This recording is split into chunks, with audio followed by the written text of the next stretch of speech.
Welcome to the Beyond Ljubljana podcast. I'm your host, Noah Charney. In each episode, we embark on a journey to discover the hidden gems, captivating stories, and unique experiences waiting to be uncovered. Let's get started. Bees, birds, and buds. Let's look at what to do on a lovely day during your next Ljubljana holiday. And here I get to impress you with what will seem like a deep knowledge about apiculture or beekeeping. In fact, I learned all of this from the real experts. I'm just moonlighting as someone knowledgeable about this. But I found it fascinating because beekeeping is such an important part of Slovenian sociocultural history, and even to this day. So one thing that you'll hear all the time, because Slovenes are very proud of any superlative, the first, the biggest, the best, the fastest, any of those things. For Slovenians, this is exciting, and we have the most beekeepers per capita. We have one beekeeper for every 100 citizens, which is pretty wild to think about. It's the place to be. I might throw some puns in there, just warning you. So, where does this come from? Well, part of it has to do with the fact that traditional formal beekeeping was really established by a Slovenian. There was a guy named Anton Janša, born in 1734. He died in 1773. And he was Slovenian and regarded to this day as the pioneer of modern apiculture. So he had the distinction of being the world's first beekeeping professor. He was chosen by Empress Maria Theresa, who ruled the Habsburg Empire, as the person to impart his knowledge of beekeeping throughout the empire, which meant at that time essentially throughout all of Europe. The Habsburg Empire was massive at this period in time, stretching all the way from the Iberian Peninsula north to the Netherlands, east to Serbia, and of course, Slovenia was in the heartlands of it. So Anton Janša was the beekeeping teacher for the entire empire. He was based in Vienna, but he published books on the subject. And even after he passed away, the empress declared that his books were to be the default textbooks for anyone teaching others about beekeeping. So we really have our imprint stamped on beekeeping traditions throughout Europe. And of course, the traditions in Europe also spread elsewhere around the globe. So, what did Janša do that was distinctive? There's some things that may seem normal today, but they were really unusual when he was doing them. So, prior to Anton Janša, it was entirely common for beekeepers to destroy the hives and kill a lot of the bees in order to collect the honey. It might seem obvious today that you should preserve them as best you can because you're working in symbiosis with them. But that wasn't the done thing. It was assumed that you couldn't harvest the honey without destroying the hive and killing a lot of the bees in the process. So we have Janša to thank for the fact that he recognized and upheld the symbiotic nature of beekeeping, where you're helping the bees are helping you. You want to keep the bees as happy and lively and alive as possible so that they can continue to produce for you and everyone benefits. So not only do we humans have a lot to thank Janša for, the bees should send him a thank you letter. Another advance was to design beehives in a stackable form. It's still the most commonly used form today. So it seems obvious again now, but the idea that beehives were built out of wood in uniform sizes that you could easily stack, and they would have compartments, and you can line them up vertically stacked for easy transport, or you can have a whole bunch of vertical stacks connected together in an elaborate beehive. These are essentially established by Anton Janša in the 18th century. So these things that are still in use today have his imprint. So it's no wonder that World Bee Day, an international celebration of bees first proposed by Slovenia to the UN and ratified, falls on May 20th, which is Anton Janša's birthday. There were other Slovenes who were really influential in the world of beekeeping. So if you ever heard of an AZ hive or AZ hive, 90% of all beekeepers in Slovenia use AZ hives, and most the world over use them as well. It's a type of hive architecture invented by Anton Žnidaršič, a 19th century Slovenian beekeeper. So they're upright beehives constructed from wooden panels, and they showcase distinctively painted front panels that are often decorated with vibrant folk art motifs. And if you go to Slovenian museums or even gift shops, you'll see examples of this. And some of them are really fun. It became a folk art tradition, painted beehive panels that has a real sense of humor to it. So a lot of the subject matter is world turned upside down themes. So you'll have, for example, a scene of animals hunting a hunter. You might have a scene of a saint like Saint Florian, the patron saint of firefighters, extinguishing a blaze from above.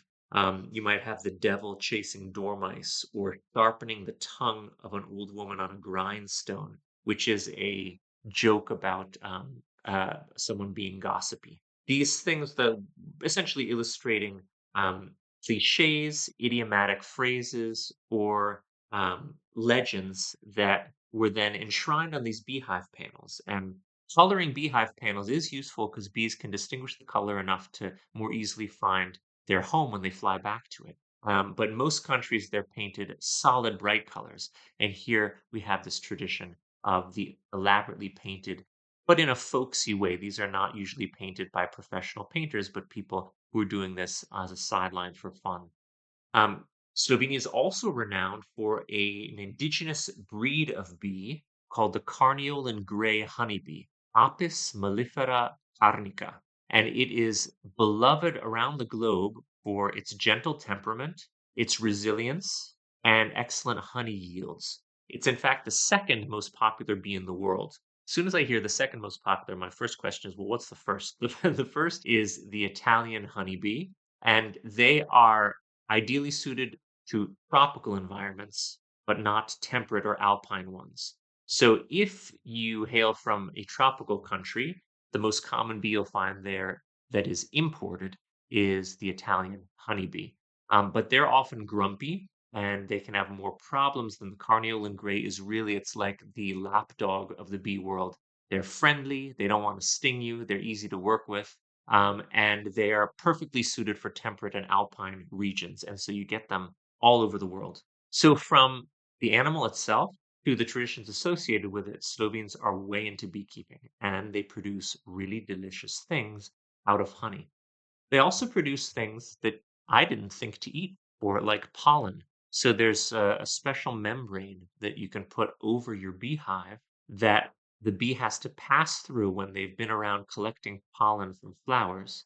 And some of the pollen that's stuck on their hind legs when they push through this membrane stays on the membrane. And the bee gets into the hive and he's like, wait a second, thought I was supposed to have pollen with me, better go back out and get some more. And the pollen can then be harvested, and the pollen is delicious. It's really good for health. Many a Slovene will eat a spoonful of a mixture of pollen, honey, and royal jelly. That's supposed to have good properties for healing and keeping you healthy. And you can sprinkle pollen on things like ice cream, and it's really good straight up. So this is a surprise to me. You'll also get all sorts of honeys here, like linden honey, chestnut. Those are probably the two that I like best. Then there are more general forest honeys, and honeys from bees who are foraging primarily in meadows. Then you also have things like medica, which is schnapps flavored with honey. And you can have medenjaki, which are honey biscuits. You're starting to get the theme here. There's a lot of honey, there's a lot of bee life going on here. And so beekeeping is something that will surely draw your attention as a visitor. There have been features in the New York Times, Atlas Obscura, and beyond about beekeeping in Slovenia. So this is the place to be. But where should you go to learn all about bees? I'd recommend you head on over to the Carniolan Bee House, Hiša Kranjski Čebele. So you can visit lots of different apiaries in Slovenia. Most of them are open to tourists, the ones that are located near touristic destinations. The vast majority are for private use, but usually people would be very happy to show you around because they're quite proud of their beekeeping traditions. But one of the places to really explore this in detail is Carniolan Bee House, which is in a village with a very cute name, Višnja Gora Wild Cherry Mountain. And it's just outside of Ljubljana. So Carniolan Bee House is an award-winning museum for its architecture. It is beautifully designed. It's super sleek and modern. And it presents this millennia-old tradition in an array of kid-friendly interactive exhibits. The one that I found myself most fascinated with was a beehive that's made entirely of glass. And what's cool about this is you can look the bees up very close without any worry about them buzzing around you, from millimeters away and see what they're up to. And it's completely fascinating. It's one of those things where if I could get one installed in my house, then I would probably stare at it instead of the television. You can study them up close, you can really take your time, and then you can interact with exhibits about beekeeping and the history of beekeeping, Slovenia's role. But it gets even cooler because you can actually sleep over in the museum. I've always had this, before Night at the Museum came out, I had this dreams about sleeping in a museum at night, a natural history museum. And it was a little bit spooky because in my dreams, the exhibits came alive. I probably should have written it down so I get credit for that instead of Night at the Museum. But here's an example of a non-creepy museum that you can sleep in. And the awards that it received were for these incredible hotel rooms that are inside the museum and are designed like a wooden beehive. They're six-sided pods, we could say, that are filled with light, and they're very cozy, and you sleep inside them. It's a really cool concept that can turn, a half-day trip into an overnight experience, and you can be part of your own night at the museum. I promise that's my last pun. And what brings all of these birds and bees to Slovenia's wilderness? Well, flora, of course, plants. And who would have thought that a world-class botanical garden lies within 5 minutes of the center of Kamnik, my adopted hometown? It's only a 25-minute drive north of Ljubljana, and it's far more elaborate and more engaging than the National Botanical Gardens, which are in Ljubljana, which is more of a study center.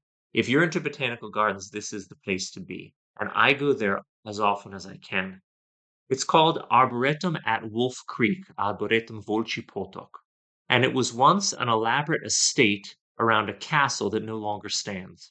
It's really big. It's hard to explain just how big it is. It includes whole forests, but the places that you'll visit are curated exhibits.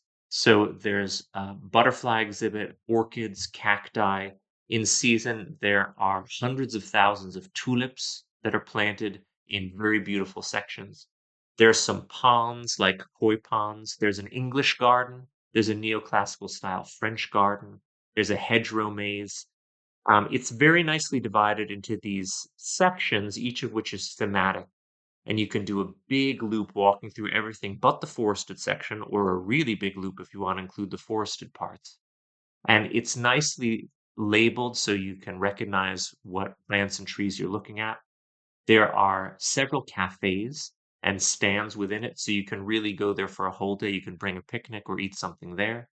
It's got a little tourist train that you can take with kids, or or if you're a grown-up who likes riding on small trains, you can ride all around in this electric train that will take you throughout the facilities.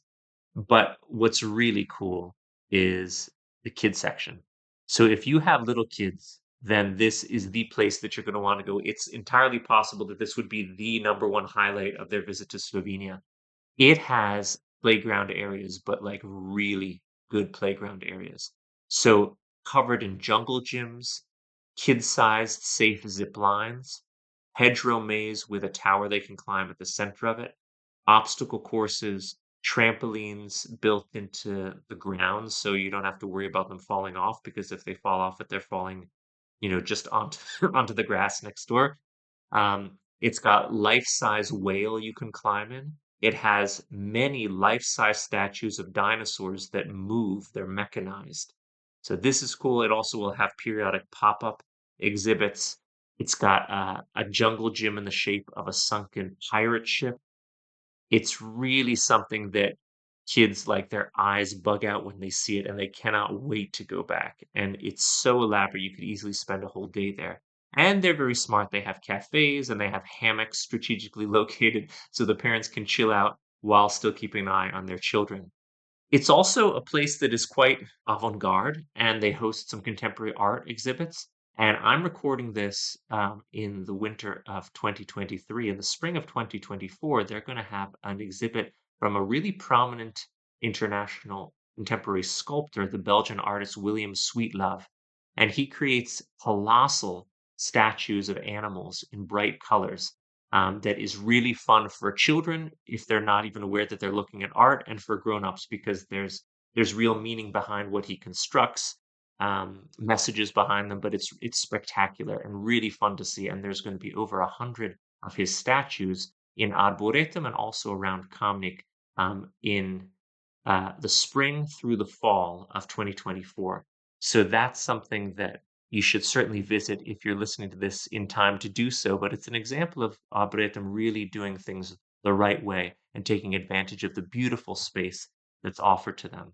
So this is a place that I can absolutely suggest you go to. But if you're into plants, if you just want a nice day out, but especially if you have kids who are going to get excited about some of the coolest playgrounds around, then this is the place to go. So when the weather is fine and the birds and bees and trees are calling to you during your Ljubljana stay, now you'll know where to go. This has been an episode of the Beyond Ljubljana podcast, brought to you by Ljubljana Tourism.